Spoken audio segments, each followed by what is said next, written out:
Way back in the year of the priest, it was wrapped around the image of St. John Vianney. He's given a biography of St. John Vianney. The author, in the introduction, I know most people don't read books. He gave the interpretive key for the whole book. He said, I'm going to focus on the history and the stories that I can prove, not the legends that I can't prove.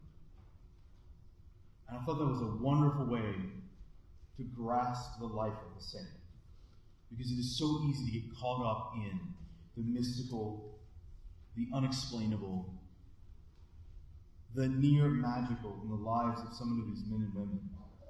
It makes it impossible to see the real heroic virtue to which they were canonized for. In the life of Padre Pio, there are several miraculous things. Probably the two most famous of which, the three most famous of which, was the stigmata, the wounds of Christ that he bore for a long chunk of his priesthood. The rather miraculous way in which he could know the heart of a penitent, even when they had not been honest with him. And while St. John Vianney might have been merciful, Padre Pio was sometimes quite blunt with these people. The third of which was bilocation. And he could be in multiple places at one time. I'll tell you a little anecdote about that. When I read about that, the book followed with, and he would wake up as tired as if he had been in the place.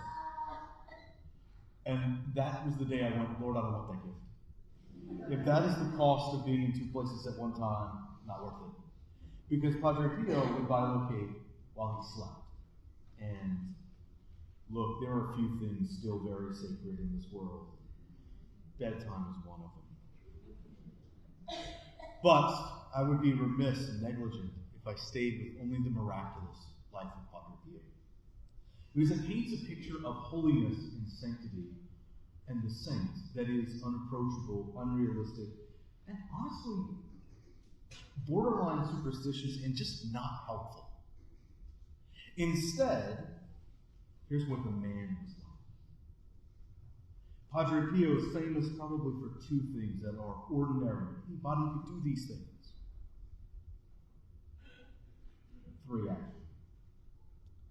The first was his commitment to the sacrament of reconciliation. You are certainly not going to hear any confessions if you're not in a confession. And he would spend hours exhausting himself because people would line up and travel for miles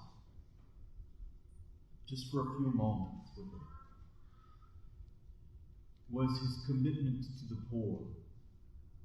Now, as a Franciscan, he lived their life.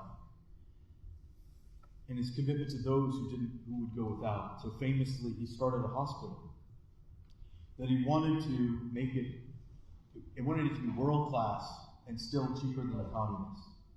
I tell you, I appreciate that. Excellence. Striving for an excellence unmatched by anybody else, because we can do it. Because we have the generosity of the Catholic faithful, and we have the inspiration of the Holy Spirit, the guidance of Almighty God. The third was a willingness to endure suffering, even great suffering. At one point in his life, he was experiencing not only the daily pain of the stigmata, but was being censured by the church he loved so dearly. It was only after many years that he got back any semblance of what his life was like before this. Not because he had done anything wrong, but because other people were cruel. And those are three things you can model. Be in two places at one time, try as you might, not going to happen. Also, in my opinion, not worth it, but that's the second thing. See what's going on inside somebody else's heart, unlikely. Bear the wounds of Christ, not yours to give. But a commitment to your brothers and sisters in healing, showing up where you can be of help, helping those who can, and willingly embracing suffering, those things you can do. Every suffering you embrace will be rewarded, and every time you run away from things you don't like, it makes it that much harder to embrace the new challenges that come towards your life. Yes, there were many powerful and mysterious and miraculous things surrounding this great saint. There were many ordinary things.